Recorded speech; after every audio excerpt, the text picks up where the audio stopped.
안녕하세요, 학생 여러분. 벌써 4주차가 되었네요. 우리 3주차 때는 무엇을 배웠었죠? 네.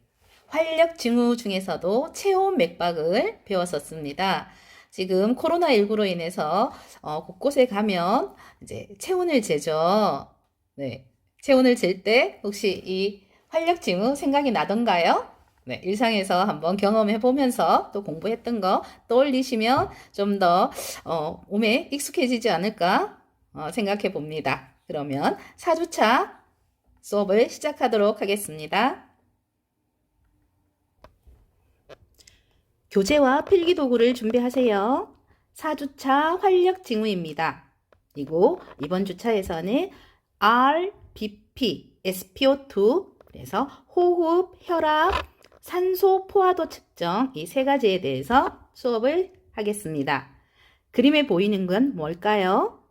네, 교재에서도 하겠지만 일단 그림 먼저 하면서 개념을 조금 잡아볼까요? 아니면은 눈으로 익히면서 좀 익숙해져 볼까요? 네, 보이는 것은 아네로이드 혈압계입니다. 아네로이드. 그래서 실습실에서 이 혈압계를 보시게 될 겁니다. 그러면 각각의 명칭을 한번 볼까요? 네, 이 부분은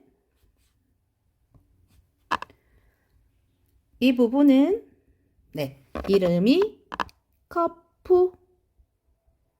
네, 커프고요. 여기 보이는 거 얘는 밸브. 그리고 이것은 구. 둥글다고 해서 구고요. 그리고 이 고무로 된 이 부분은 혈압계 연결 튜브. 연결 튜브입니다. 네. 그리고 여기 조금 보일까요?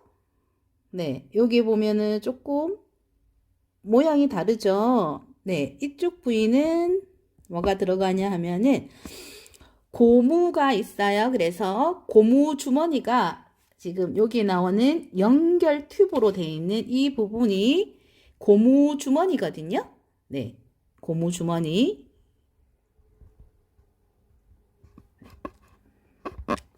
그래서 고무 주머니고 나중에 이걸 쭉 펴면은 이 부분이 있겠죠.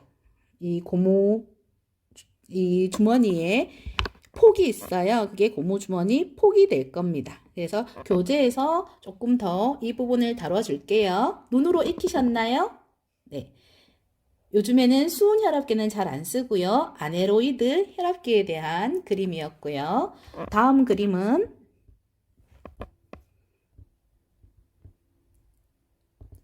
네, 우리 지난 3주차 때 어떤 걸 했었나요?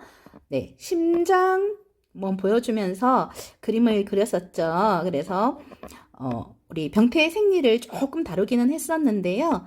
여기서 보면은 빨간색이 뭐라고 했나요? 지난 시간에 네, 빨간색은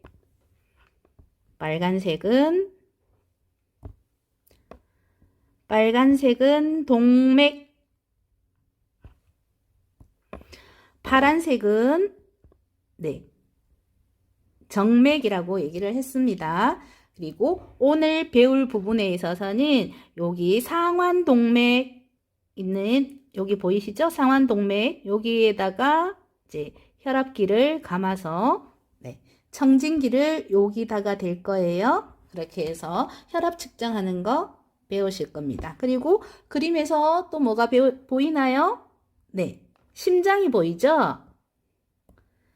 심장, 여기 심장이 요렇게, 네, 심장이 보이네요. 네, 심장. 그래서 심장과 관련해서는 우리 맥박 얘기했었고, 그리고 이번 주차에 배울 혈압이 여기랑 관계된 거고요. 또 하나가 보이는 게 뭐가 있을까요? 네, 지금 이번 주차에 보이는 게 해야 될 게 여기 보이실까요?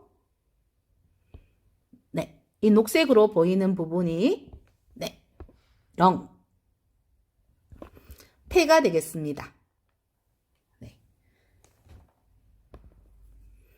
그리고 다음 장에 보면은 이 부분은 네, 우리 호흡기계 중에서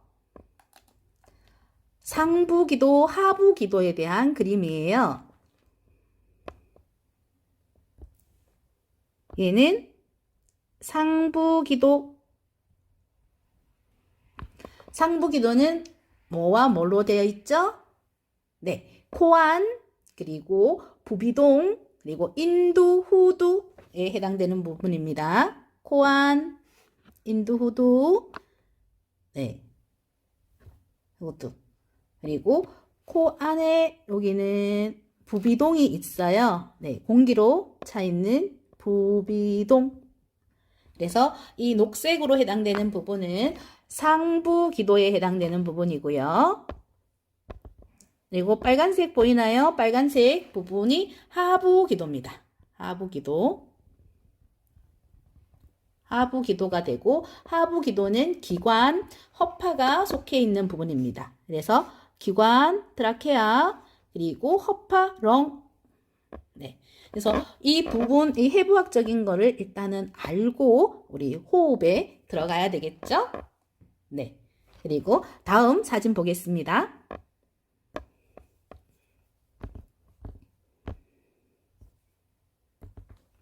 네. 지금 보시는 사진이 뭘로 보이나요? 네. 이 사진이 체스트 엑스레이라고 합니다. 체스트 엑스레이. 네. 제가 봤을 때는 남자 엑스레이로 보이네요. 어떤 걸 보고 기준으로 할까요? 네, 여자 가슴이 조금 여기 사진으로도 볼 수 있거든요. 네, 그 부분이 어디냐 하면은 이 부분이에요. 네, 이 부분. 이쪽 밑에 쪽을 보고 여자인지 남자인지 알 수 있는데요. 지금 빨간으로 선을 그었는 게 무엇으로 보이세요, 여러분? 이 부분이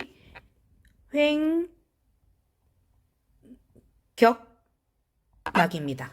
우리 가로막이라고 하는 횡격막이 되겠습니다. 그리고 여기에 보이는 이 부분이 우리 심장, 네, 심장이고요. 나머지 여기 까만색으로 보이시는 부분 있죠? 그리고 또 갈비뼈도 보이시죠? 이 부분이 폐 사진 되겠습니다. 폐. 그리고 여기 있는 이 부분이 뭘까요? 여기 장기가 있어요. 여기 있는 장기가 간, 리버. 그리고 여기 있는 장기는 뭘까요? 여기는 스토마.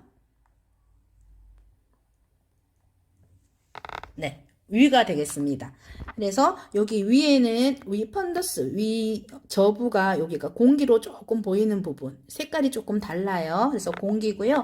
이 공기하고 안에 있는 음식물들이 있겠죠. 그리고 여기 폐에는 어떻게 공기가 왔다 갔다 하죠. 그래서 공기는 이렇게 색깔이 검게 나오고요. 밀도가 높을수록, 그러니까 뼈 같은 경우에 밀도가 높죠. 그래서 이렇게 흰색으로 보이는 거 있죠. 그래서 뼈는 흰색으로 보이고 공기는 이렇게 검게 보이는구나. 그리고 안에 있는 음식물이라든가 장기는 조금 이렇게 하얀색으로 이렇게 또 보이는구나. 이제 뼈랑은 조금 다른 하얀색입니다.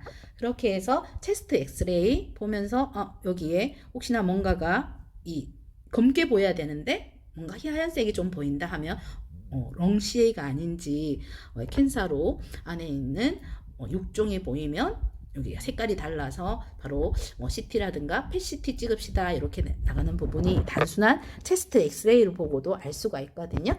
그래서 엑스레이 한번 간단하게 설명드렸습니다. 네, 교재 170페이지 준비하겠습니다. 170페이지 준비되셨나요?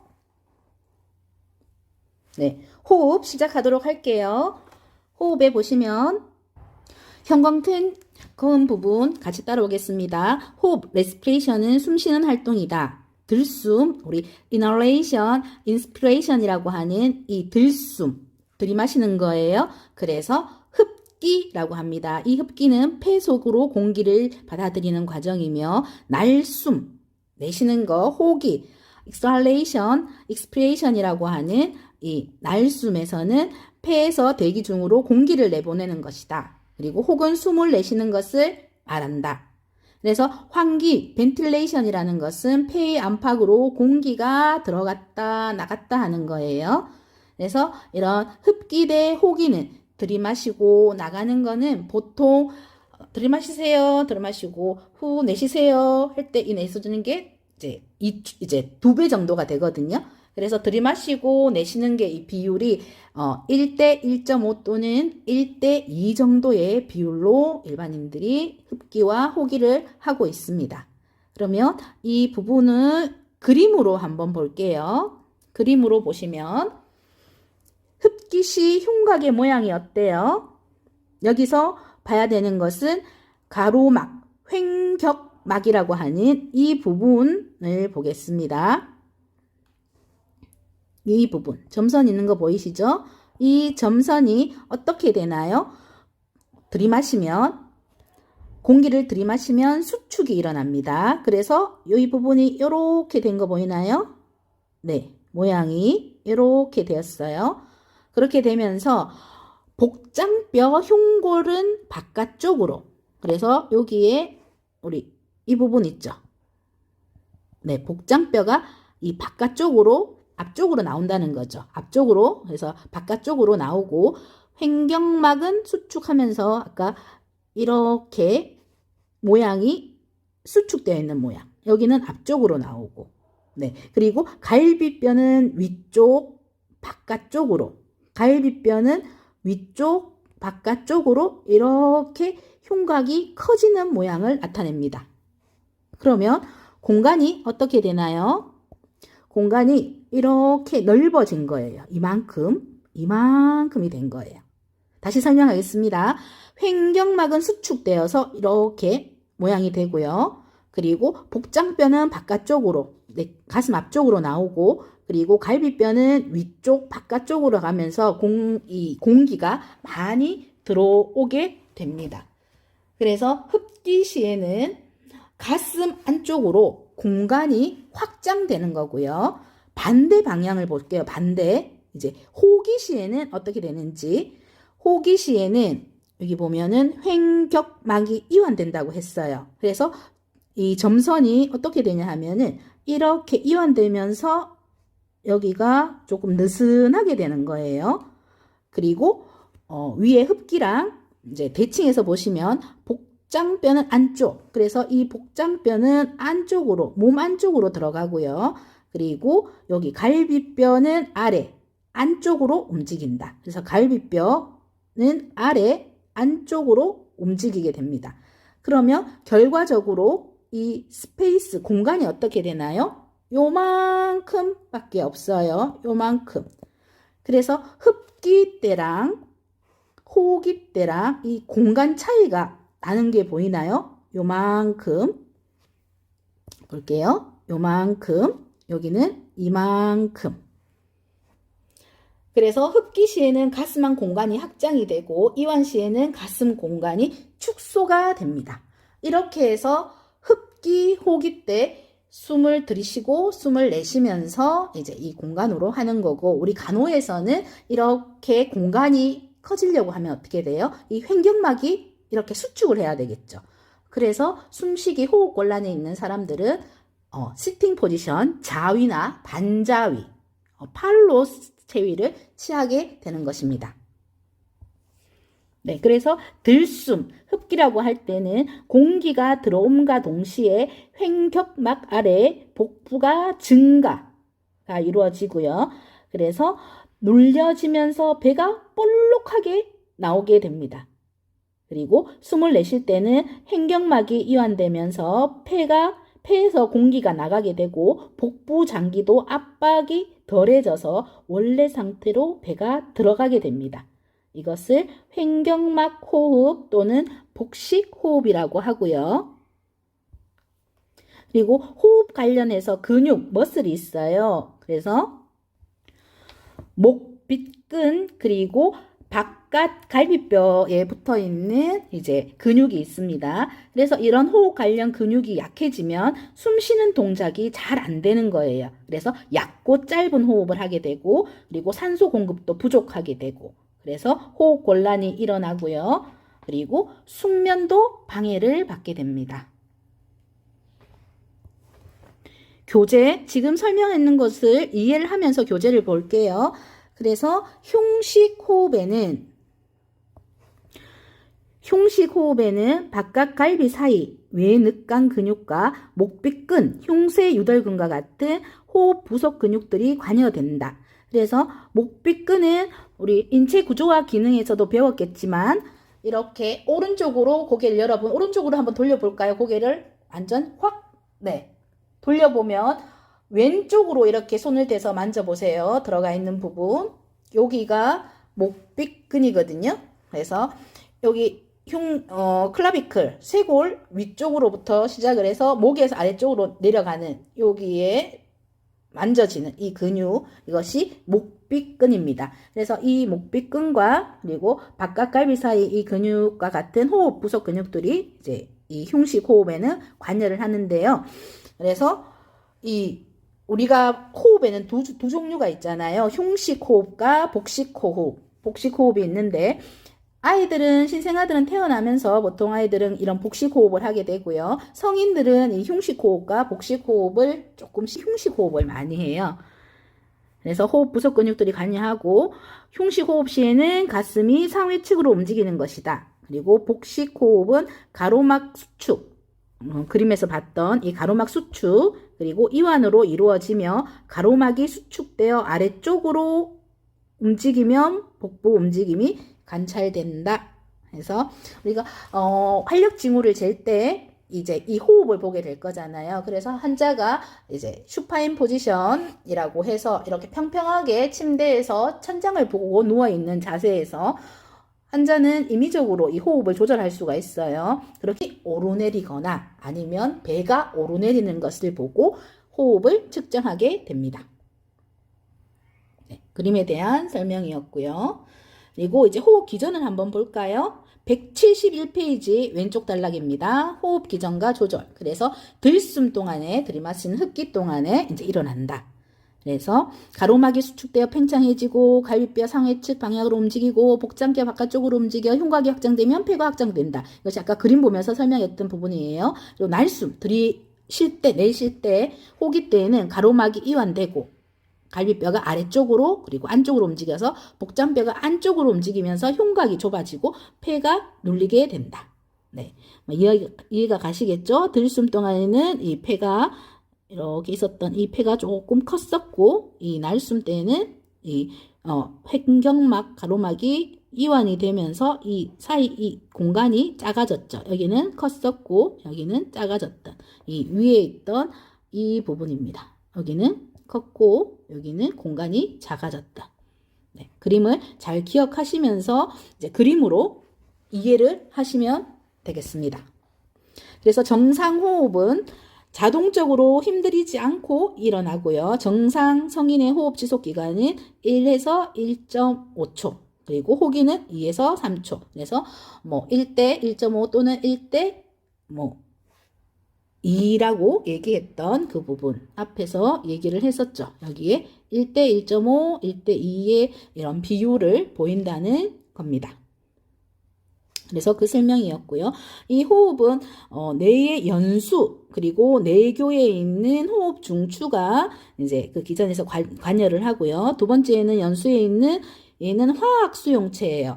우리 체온에서는 온도 수용체가 있었죠. 냉감과 온감을 그걸 감지하는 피부에 그 체온할 때는 그거였고요. 여기 호흡에서는 화학 수용체가 여기에 관여를 합니다. 그래서 이 화학 수용체는 산소 O2 그리고 이산화탄소 CO2 그리고 수소 이온의 농도에 반응을 한다는 거예요. 그래서 경동맥에 있는 경동맥체와 대동맥체에 있는 이런 말초 수용체에 의해서 조절이 되고 있습니다. 호흡은요.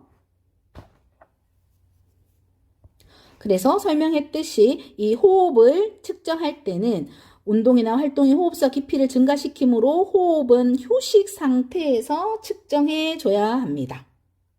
네, 환자가 모르게 측정해야 되는 것도 맞고, 그리고 휴식 상태에서도 측정해야 되는 게 맞습니다. 그래서 호흡수는 보통 1분간 호흡수로 나타내고요. 호흡수와 깊이가 정상적인 호흡을 정상호흡, 엠윰니아, 정상호흡이라 하고, 비정상으로 느린 호흡을 서호흡, 브랩니아, 네, 그리고 빠른 호흡, 타킴니아, 다호흡, 폴립니아, 호흡이 없는 상태를 엠림니아, 네, 또는 아프니아에서 P가 발음이 되게 발음하는 병원도 있더라고요. 그래서 아프니아 아니면 엠니아 이렇게 아시면 되니까 우리가 용어 시험이 있잖아요. 4월 26일 날. 그래서 스펠링도 잘 알아주시기 바랍니다. 여기서 키포인트는 호흡이 분당 12에서 20회를 정상으로 보고 12회 이하를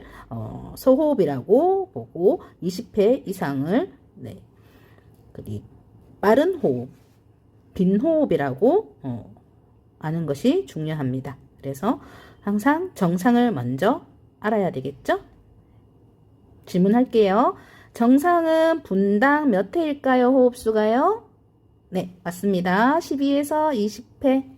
네, 그러면 이 부분 넘어갈게요. 그리고 호흡에 영향을 미치는 요인에서 171페이지 오른쪽 단락 보시겠습니다. 그래서 호흡수를 증가시키는 요인에는 앞에서 얘기했듯이 우리 휴식 때 제한된다고 했었잖아요. 그러다 보니까 여기에 미치는 영향 요인에는 운동, 신진대사가 증가할 때, 그리고 스트레스를 받았을 때, 그리고 기온이 상승할 때, 대기압의 상승에 따른 산소 농도 저하. 여기서 아까 화학 수용체가 있었잖아요. CO2, O2, 뭐 이런 거. 그래서 산소 농도 저하 등이 있다. 그래서 호흡수를 감소시키는 요인으로는 기온 하강, 약물, 뭐 수면제라든가 진통제 이런 거에 따라서 호흡수가 떨어지겠죠. 그리고 내압 상승이 되면 이제 호흡수가 또 빨라지거든요. 그래서 이런 것들에 영향을 미친다. 그리고 호흡의 깊이는 가슴의 움직임을 주시한다. 해서 성인은 흉식호흡을 많이 하고 한다고 했었죠. 그래서 복부, 흉부를 다 보기는 하지만, 그래서 이 호흡의 깊이는 이 가슴의 움직임을 주시함으로써 평가할 수 있다. 그래서 힘들게 호흡하는 경우에는 이게 움푹 패이거든요. 이 호흡하는 이 복장뼈 아래쪽에 그 부분이. 그래서 그런 것들을 보면서도 호흡의 깊이를 보긴 하거든요. 근데 이제 환자 옷을 이렇게 벗겨서 봐야 되니까 이제 그냥 시야적으로 옷 환의를 입은 상태에서도 그런 부분들은 잘 볼 수가 있습니다. 그래서 힘든 호흡을 하는 경우에, 그리고 일반적으로 호흡의 깊이를 볼 때 그리고 가슴의 움직임을 주시하시면 되겠습니다. 그래서 심호흡이라고 하는 deep respiration이라고 하는 것은 흡기량, 호기량이 많으며 대부분의 폐포가 팽창된다. 폐포라는 건 뭐예요? 네, 우리 폐의 세포죠. 그래서 우리 하부 기관, 네, 이 그림 생각나시나요? 네, 폐에 있으면 이 폐가 기관으로 와서 기관지 이렇게 오른쪽 3개, 왼쪽 2개 크게 이렇게 나누고, 거기서 여기서 안에서 쬐끔한 게 이렇게 다 세 기관지로 해서 끝까지 가죠. 네. 그래서 여기 끝에 포도송이처럼 동글동글하게 되어 있는 이 끝부분이 폐포가 되겠습니다. 그래서 대부분의 폐포가 팽창된다. 그래서 얕은 호흡, 소환량의 공기가 교환되고 폐포 조직이 최소로 이용된다. 정상적인 들숨과 날숨 동안에는 성인 500ml의 공기를 사용한다. 해서 타이달 볼륨 1회 호흡량은 500 정도. 한번 호흡하는데 사용되는 공기량을 1회 호흡량이라고 하고 타이달 볼륨이라고 합니다. 그래서 많은 양의 공기, 그래서 하이퍼벤틸레이션, 과다한기는 깊고 빠른 호흡이에요. 네, 그리고 과소환기, 하이포벤틸레이션은 적은 양의 공기가 이제 들어가는 거니까 매우 얕은 호흡을 나타내는 겁니다. 그래서 하이퍼벤틸레이션, 하이포벤틸레이션. 그래서 호흡은 들어가고 나가는 거잖아요. 그게 얼마나 깊고 빠른지, 아니면 얕은지에 따라서 하이포, 하이포로 나뉘어지겠습니다. 172페이지 박스 9-4를 보겠습니다. 네, 9-4에서 지금 형광펜으로 표시했던 부분은 어브노멀한 비정상적인 거예요. 비정상, 어브노멀, 비정상. 그러면 정상을 알아야 되겠죠. 우리가 정상을 알아야지 비교가 가능하니까. 그러면 정상은 어떤지는 아래쪽 172페이지 아래쪽에 있습니다. 정상호흡은 조용하나? 조용하다는 겁니다. 정상호흡은 조용합니다. 그러면 비정상적인 거는 어떠냐? 이것을 소리를 먼저 듣고 그리고 다시 박스를 보시겠습니다. 네, 정상 사운드 들어보겠습니다.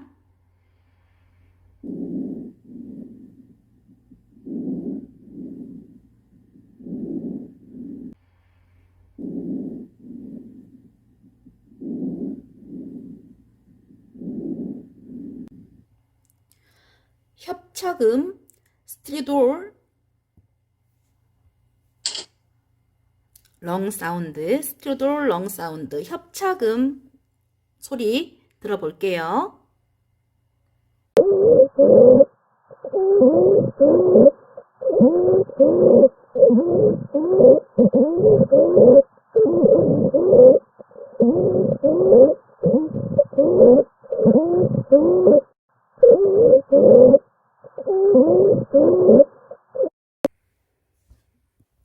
다음은 휘징 사운드입니다. 휘징 사운드.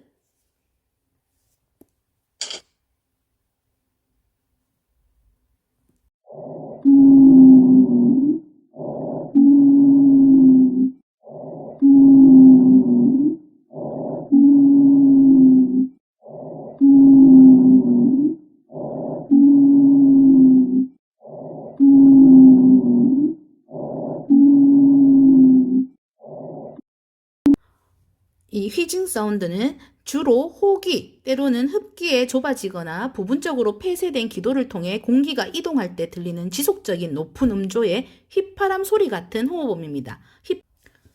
교재에서는 끓는 거품 소리, 수포음, 버블링 사운드라고 해서 기도 내의 습한 분비물을 공기가 통과할 때 들리는 소리라고 하는데요. 여기 직접 한번 들어보겠습니다.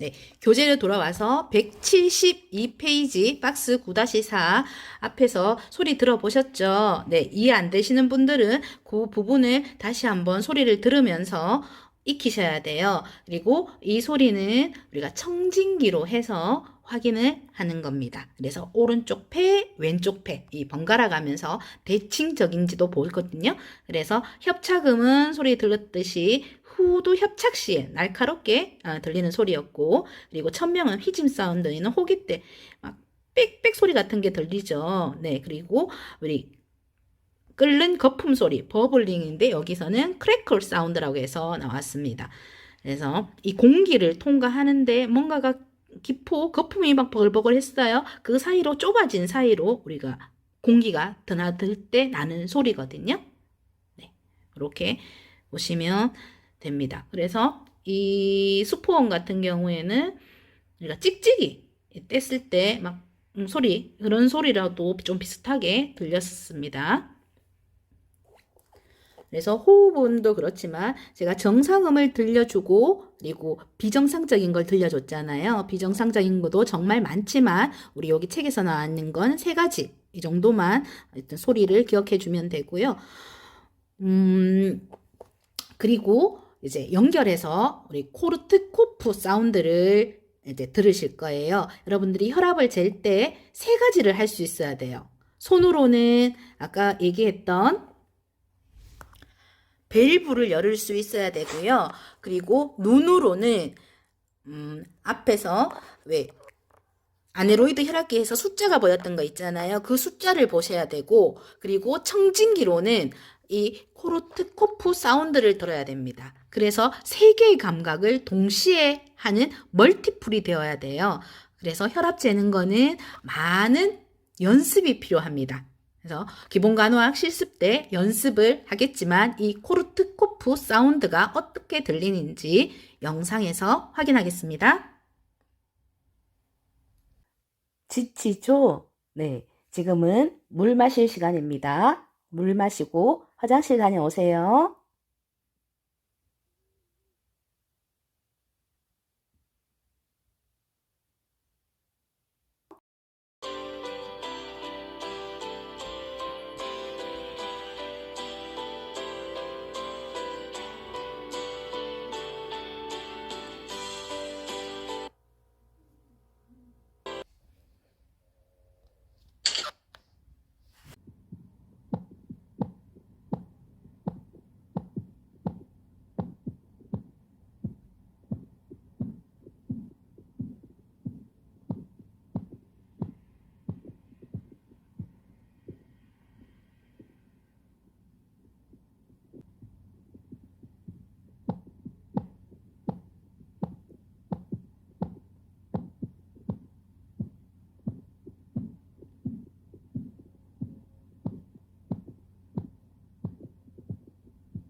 코르트 코프음 소리 들으셨나요? 네, 그래서 혈압을 측정할 때는 이 1단계, 2단계, 3단계, 4단계, 5단계의 코르트 코프음이 있는데 처음 소리가 들리지 않다가 뚜렷하게 딱 들릴 때가 수축기 압입니다.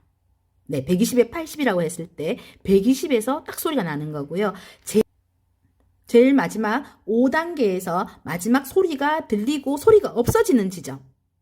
이때가 이완기압이에요. 그래서 80에서 이 소리가 없어진 거죠. 그래서 120에 80이라고 하면 코르트 코프음에서 1단계에서 처음 소리가 들리지 않다가 들리는 때. 그리고 톡, 톡, 톡 이런 소리였죠. 그리고 제일 마지막에 이 소리가 없어지는 지점. 이게 이완기압입니다. 네, 이 코르트 코프음은 청진기를 사용해서 혈압을 측정할 때 간호사가 이 코르트 코프음이라 부르는 5단계의 음을 들을 수가 있고요. 이 5단계의 음을 항상 들을 수 있는 것은 아닙니다.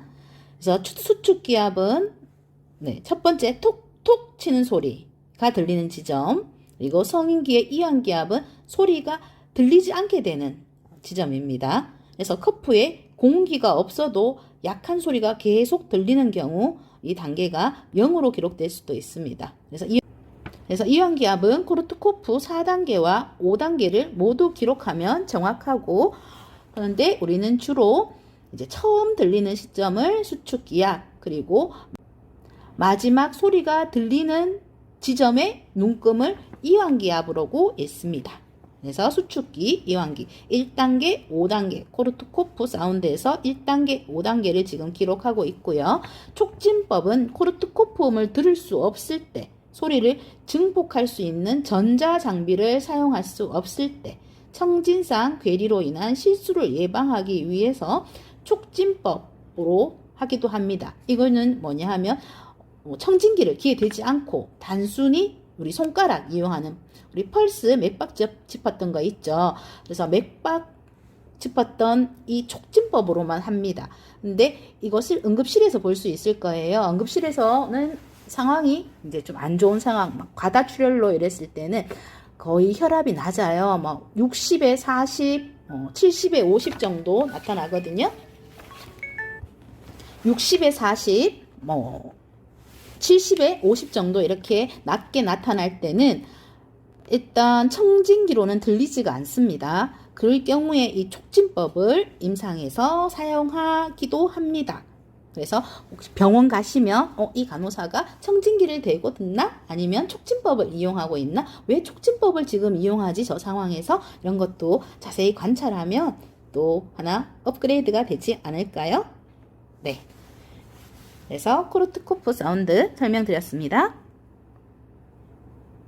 그래서 이 코르트 코프 기억하시면서 다음 차시 준비하겠습니다.